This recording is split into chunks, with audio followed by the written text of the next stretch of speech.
Bonjour et bienvenue dans cette formation du langage Python.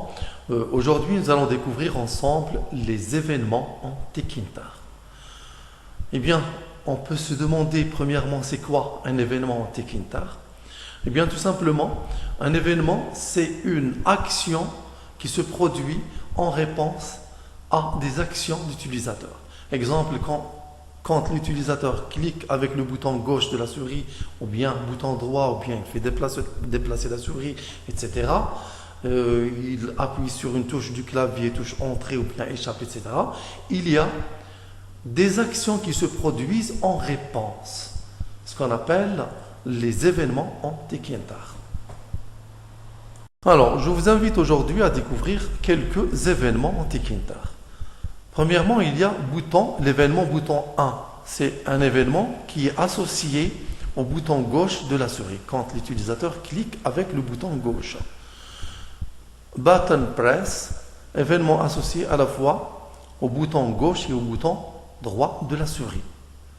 B1 motion ça veut dire mouvement. C'est donc un événement qui se produit lorsque l'utilisateur clique avec le bouton gauche de la souris, il maintient le clic enfoncé et il fait déplacer la souris. Il y a bouton release 1, c'est un événement qui est associé au relâchement au bouton gauche de la souris. C'est-à-dire, quand l'utilisateur clique avec le bouton gauche, il ne se produit rien, mais quand il relâche le bouton, l'événement se produit. Double button, c'est quand l'utilisateur, ou bien un événement qui se produit lorsque l'utilisateur fait un double clic avec le bouton gauche.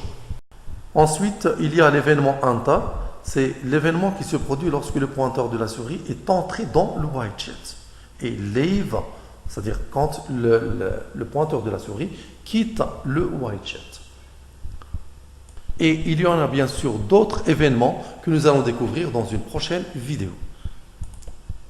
Alors, on commence par le premier événement, button 1. Alors, voici une fenêtre Tekintar qui contient un bouton auquel on n'a associé aucune action. Quand j'exécute, j'obtiens une fenêtre qui contient un bouton qui ne contient aucune action. Je vais maintenant associer un événement à ce bouton. Alors, je commence par l'événement button 1. Bon, alors, pour associer un événement à un bouton, on utilise la méthode bind. Le nom du bouton c'est B. Je mets point bind. Je mets ici l'action button 1, tiret 1, virgule, et je mets ici le handler, c'est-à-dire le gestionnaire de l'action ou bien de l'événement, c'est-à-dire la méthode qui va gérer l'action. La méthode qui va gérer l'action, je l'ai appelée par exemple action. J'ai défini ici une méthode, def action event. C'est cette méthode-là qui va gérer l'action. Je vais mettre ici le nom de la méthode, c'est action. Et je vais taper ici, ou bien je vais coder ici l'événement qui va se produire. Je vais mettre par exemple, ou bien je vais imprimer quelque chose à l'écran. Vous avez cliqué sur le bouton.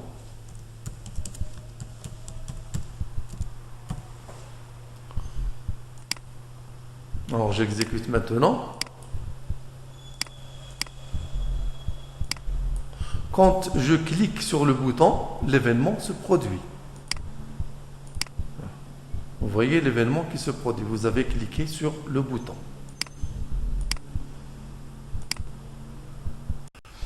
Alors, pour l'événement button press, c'est la même chose.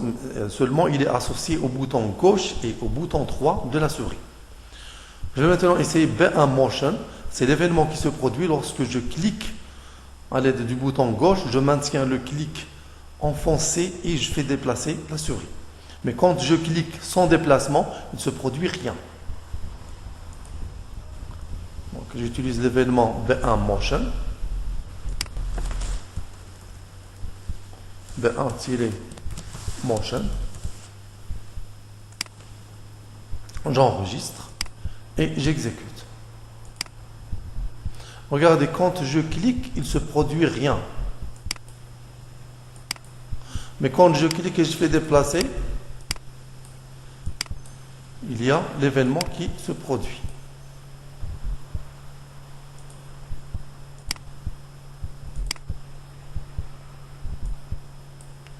Quand je clique, il ne se produit rien. Mais quand je clique et je fais déplacer la souris, donc il y a l'événement qui se produit. Nous allons tester maintenant Button Release 1. C'est l'événement qui se produit au relâchement du bouton gauche de la souris.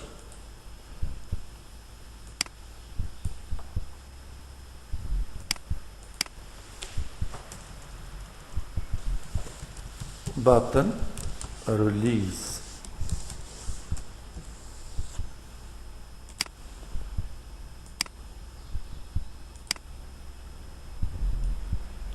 Regardez, quand je clique, il ne se produit rien. Mais quand je relâche, l'événement se produit. Il ne se produit rien, mais quand je relâche, l'événement se produit.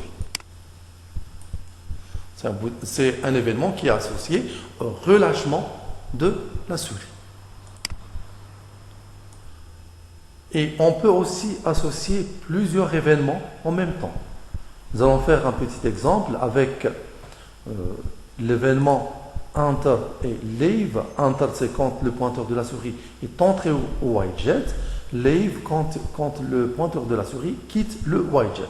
Nous allons par exemple utiliser ces deux événements en même temps. Je vais utiliser le premier événement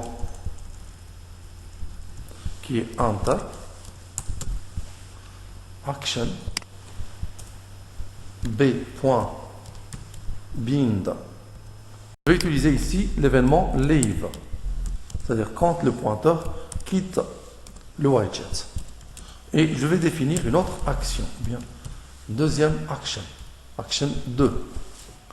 Et je définis une méthode ici que je vais nommer action 2, def action 2, event, et je code ici l'événement. Et je peux changer, il n'y a pas que l'impression à l'écran. Je vais par exemple créer une action qui permet de changer la couleur du background de la fenêtre principale. Par exemple, dans cet événement-là, je vais colorer la fenêtre, bien le background de la fenêtre principale en rouge. Root.configure bg égale read. Ça, c'est associé à l'action 1 lorsque le pointeur de la souris entre dans le widget.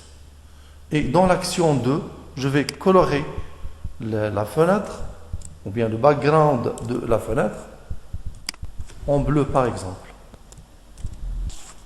On configure bg égale bleu. Maintenant, quand le widget, ou bien quand la souris, le pointeur de la souris entre au widget, c'est-à-dire le bouton, la fenêtre sera colorée en rouge. Et quand le widget, ou bien le pointeur de la souris quitte le widget, c'est-à-dire quitte le bouton, c'est l'action 2 qui va être appliquée.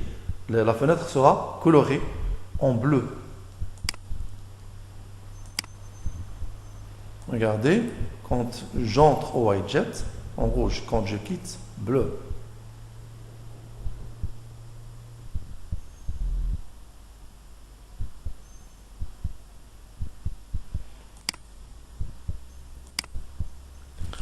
Et il reste d'autres actions que nous allons voir dans une prochaine vidéo. Je vous remercie et à bientôt. Alors, nous venons de voir comment associer un événement à un bouton de commande, et il ne faut pas avoir à l'esprit que les événements TechInter ne peuvent être appliqués qu'à des boutons, mais elles peuvent être appliquées à n'importe quel widget Tekinter, que ce soit une zone de saisie, une zone de texte, un label, n'importe quel widget Tekinter. Nous allons voir à titre d'exemple comment associer des événements à la fenêtre Tekinter elle-même. Alors je vais supprimer le bouton et à la place de b.bind, je vais mettre le nom de la fenêtre root.bind action.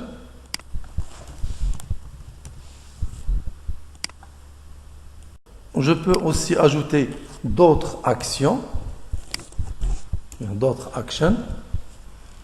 Je vais mettre ici l'action button 1 et je crée une autre action, action 3, qui sera associée au clic gauche de la souris.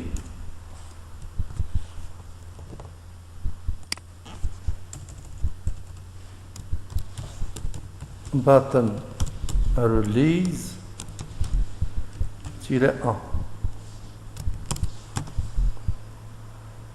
virgule action 3 action 4 pardon action 4 et je crée deux autres méthodes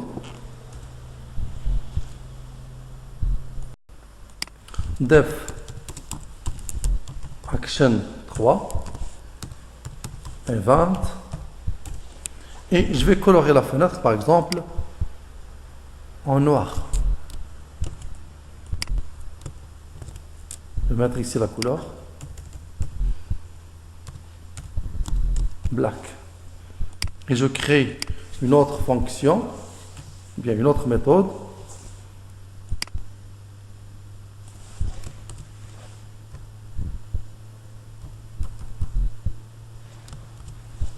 def action 4. Je colore maintenant la fenêtre en blanc, bien à l'aide de la couleur blanche.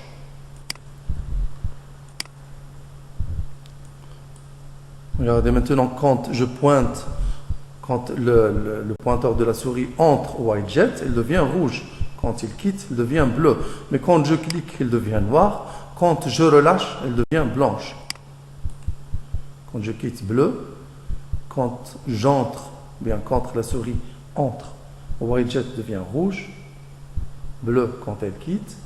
Quand je clique, devient noir. Quand je relâche, devient blanche.